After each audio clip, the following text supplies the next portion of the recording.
Kaya may naisip ako magandang paraan. Ito yun. Kapag inahin ko itong mga balahibo ko, sigurado 10 kilo mawawala sa akin. Kahit sa 1 gramo, hindi ka mababawasan. Masisiraan ka na yata eh. Sabi mo na sisiraan! Here I come. Here I come. Ngayon ko na napansin. Kapareho pala ng kilay ni Brian o kakilay mo. Oo nga, Mr. Aoki. Ang mabuti pa, kunwari, ikaw na lang si Brian Ho. Para naman masanay na si Takamura sa kanya. Kung talaga makakatulong, okay lang sa akin yun. Pero huwag mo na bang ahitin masyado. Tama, malaki may tutulong kapag nasanay na ako sa kanya.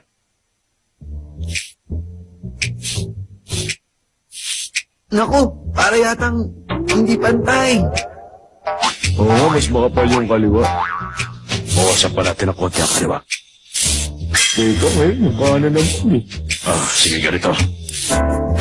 Parang medyo pantay na siya ngayon ng konti pero... O ano ha? Magkamukha na ba kami ni Brian? Sa palagay niyo, kamukha na nga ba siya ni Brian? Parang hindi, mas kamukha niya yata si Maru. Ano yung tungkol kay Maro ha? Maayos natin yan, ha? Bawas dito. Dito. Magkamukha na ba kami? Ako po, Diyos ko, anong gagawin ko ngayon? Kamukha ko na ba, Ipo? Ha?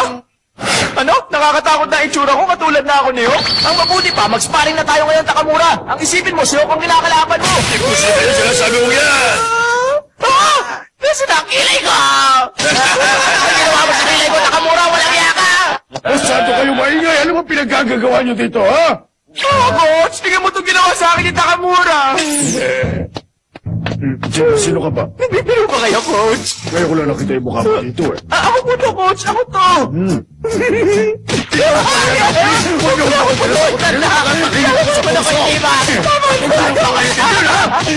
Ang mabuti pa, mag-road work ka na lang. Hindi ito ang tamang oras para patawanin mo ko. Dali, labas na! Hindi ko kayo pinatatawa!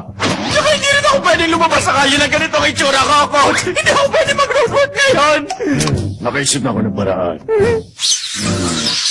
Yan, okay na. Tatawa ng siya ko eh! Huwag ka na magreklamo dyan, tumakbo ka na lang!